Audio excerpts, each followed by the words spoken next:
right, now, Jamie, how long have you been playing video games for? For some time now. Some time now, Yeah. okay, we don't have to get specific. It's only time, Jamie, is it? Yeah. Inconsequential. Yeah. Okay, what do you like at platform games? Quite good.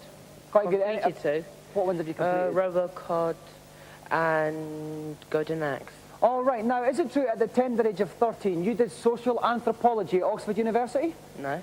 It must be the next guy. Okay, if you'd like to have a little sit down there, Jamie, we'll get ready to play.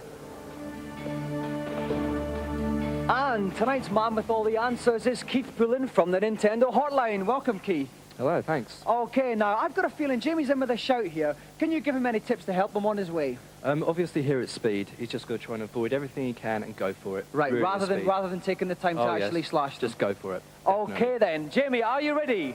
Yeah. Then off you go. Okay, here goes Jamie. Okay, he's got to try and avoid those. That's right, he doesn't want to waste time hacking and slashing them, but he's got to keep a careful watch on his energy in the top left corner of the screen. Okay, he's going okay now. He's got to try and avoid that firefly. He's got to he's jump taking over the too many brambles. Okay, and jump up these steps here.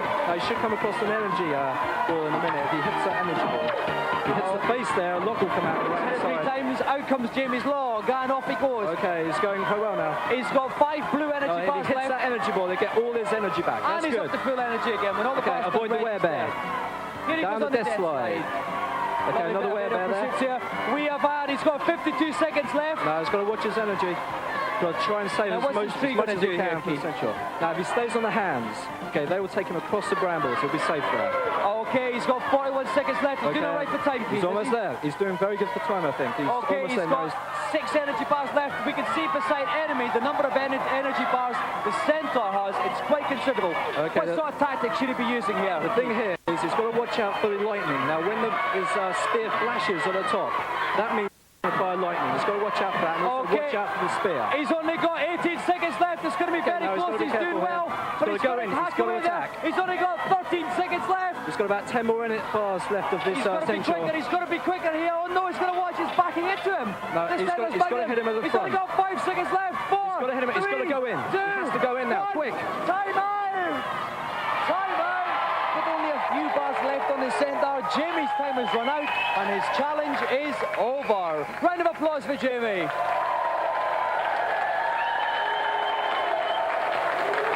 Bad luck, Jamie. Now, Jamie, that was desperately close there. Where did you lose those vital seconds? When the monster turned around, that lost me about 6. When he bared Yeah. his rump at the end there. Yeah. Oh, well, never mind. At least it was a very exciting challenge for us to watch. Okay, so let's have another round of applause for our gallant competitor, Jamie Spencer!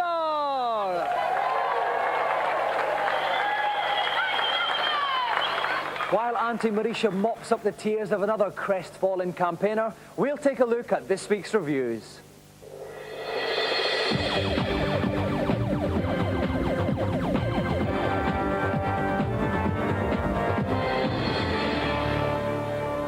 This week we grab our furry dice, firmly grip the steering wheel and look at racing games. First up, take to the water in Eliminator Boat Duel. 25 courses, 2 playing styles and the chance to add all manner of enhancements to your craft. The graphics are a little bland in some places and the sound's a bit blippy-bloppy, kind of supermarket stuff. For an NES game, it's great fun. You can almost imagine you're James Bond indulging in a high-speed boat chase. It is a good game, definitely, but its long-term appeal is possibly doubtful.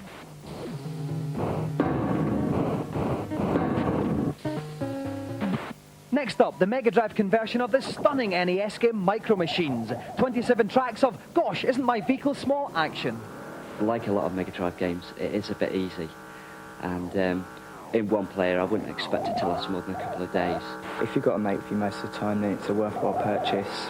I'm convinced it's a major contribution to the amount of fun you can have with your Mega Drive.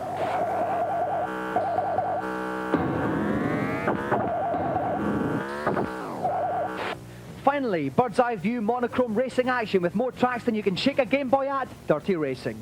Everything about the game really just shrieks average. The graphics and the sound and the playability, it is just enjoyable, yeah, but very typical. The tracks are too thin, the cars are too wide. You don't really want to be caught playing this game, it's just complete cat.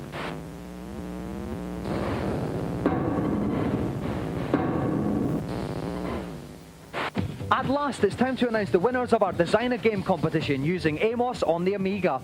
Any idea we had of awarding just one prize went straight out the window as we were bombarded with entries from all over the world. Europress Software kindly gave us a mountain of extra prizes to dish out. 10 special runners-up awards of Easy Amos went to the best game design on paper. In reverse order, Angus Poland played on the Scottish Connection with Highland Wildcat. In 9th place, Alex Burdett and Gavin Bond had a very witty bout of nautical nuances. At 8, Nick Harmer, Alan Darling, Matt Gathercall got it for the rather noir cyber team. At number 7, John Kuksiki and Matthew Honeybell had a platform ROM to be in Farm Island. Earning 6th place with some daunting draftsmanship was Kieran MacDonald and Suicide Sucks. At 5, one of our younger entrants, Matt Roberts, with a finely detailed What's Up Doc. In 4, we get surreal with Sheriff Handbag from Richard Leach. And at 3, the youngest runner-up, 12-year-old David Slade with Bionic Baby. Second best design on paper went to Peter Balshaw for the atmospheric Dungeon of Prisoners. But for sheer volume of tree-destroying paper, Lee and Paul Deval impressed us the most with the nature-ish platform game Woody. Now on to the actual games. 2 special commendations were awarded to, first of all, 20-year-old Fraser Ashworth for Super Blue Kid, a very impressive Robocod-style parallax scrolling extravaganza.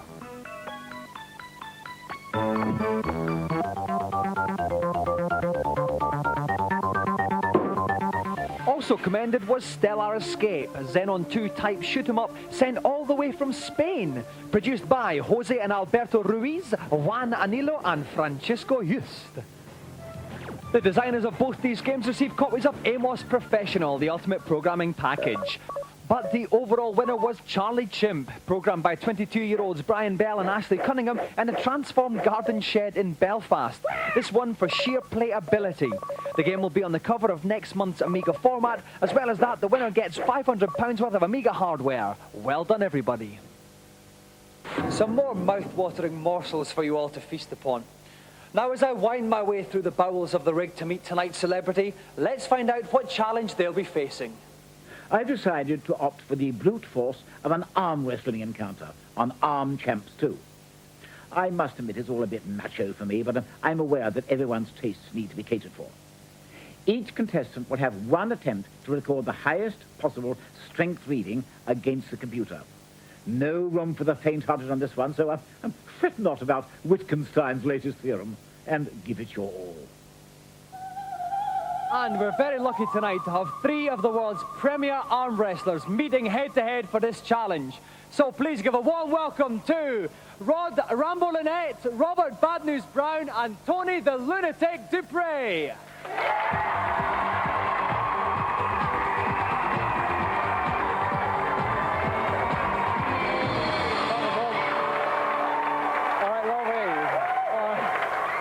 Welcome, Tony. Okay, now I'd like to turn to you first of all, Rod. You're the world champion at left and right hands. You must be the favourite tonight. Yeah, well, arm wrestling's done in weight classes, and there's a very big man standing next. And be quite honest, he's good, but I'm better. Okay, all right, let's turn on to Robert Bad News Brown. Will you be bad news for the other 2 tonight? Oh, definitely, yeah. I think I'll win this tonight. All right. Now let's go on to Tony. I think you're our smallest equal challenger. Is size important in this thing? No, not really size, but strength and technique is, and I'm here to prove that a smaller guy can technically beat bigger guys like these. Okay, well, just to give you at home an indication of how strong these guys will be, I'm going to pick a volunteer from the audience, get them down there, and see how well they do, okay? So I'll pick one completely at random. You, in the long blonde hair, white t-shirt, would you like to come down? Let's have a round of applause for our volunteer.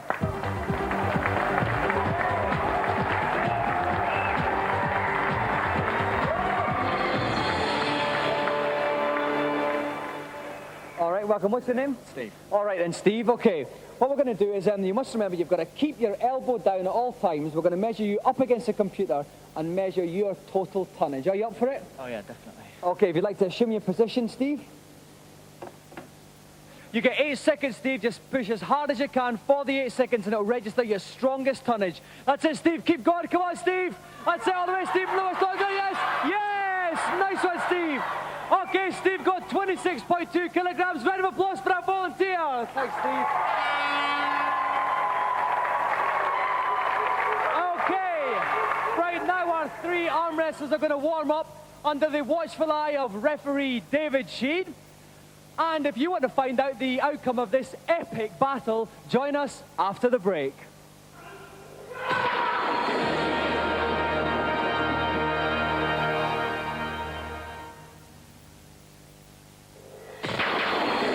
Welcome back to Gamesmaster, where we're at the start of the unofficial World Arm Wrestling Championships on the arcade game Arm Champs 2. We have got Rod Rambo Lynette, Robert Bad News Brown and Phil the Lunatic Duray here challenging for the title. With me in the commentary box is CVG's Tim Boone. Welcome, Tim. Hi, Dominic. Now, Tim, there's not much we can tell these blokes about arm wrestling, but have you got any tips from the arcade game point of view? Sure, first thing to remember is that this machine has no respect whatsoever for size. Doesn't care how big you are. All it cares about is technique, and they tell me that it's all in the wrist. Okay, then.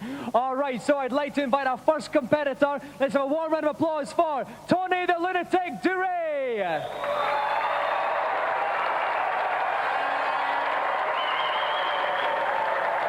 Okay, so here goes Tony mentioning our president. The crowd are going wild. Tony's got a lot of fans here. Here's the robot, Tim. He's going to push as hard as he can for 8 seconds. Absolutely, yeah. The computer's going to measure the amount of pressure that he can put on that arm. Okay, oh my word, he's got too strong to measure. Oh dear. Round of applause for Tony Duray.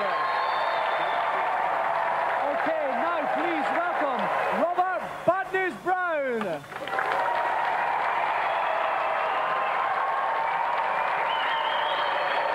Okay, so here comes Robert. What can he do, Tim? I mean, he can only equal it, can't he? Absolutely, he's just got to put everything he's got into it. Okay.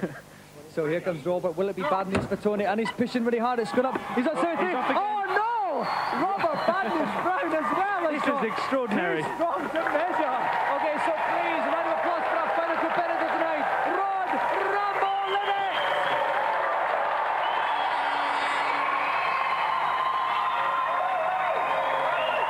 This machine is doomed. We've got the robot there. He looks pretty mean, Tim. But It doesn't mean. I think he's actually going to just self-destruct the machine. Okay, he's pushed it down. Rod is going to... Oh, he's got it as It's well. over the top again. Rod Rambo Lynette, too strong to measure. A three-way infinity tie. Quite incredible. Round of applause for Rod Rambo Lynette.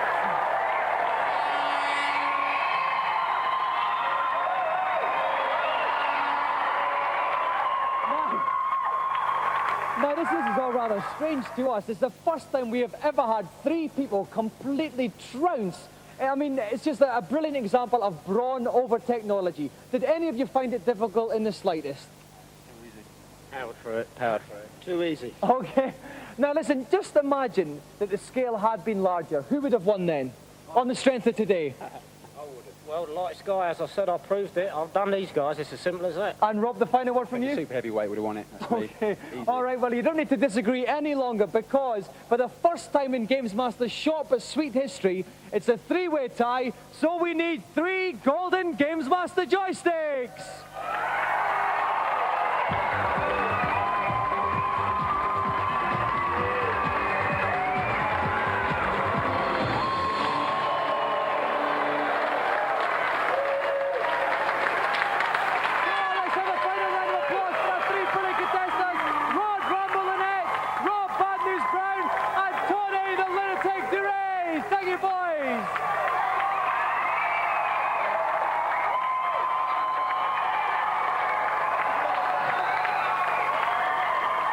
It's going to take us quite a while to recover from that. These boys obviously don't need any tips, but there's a lot of people at home who do. So now it's time for the consultation zone.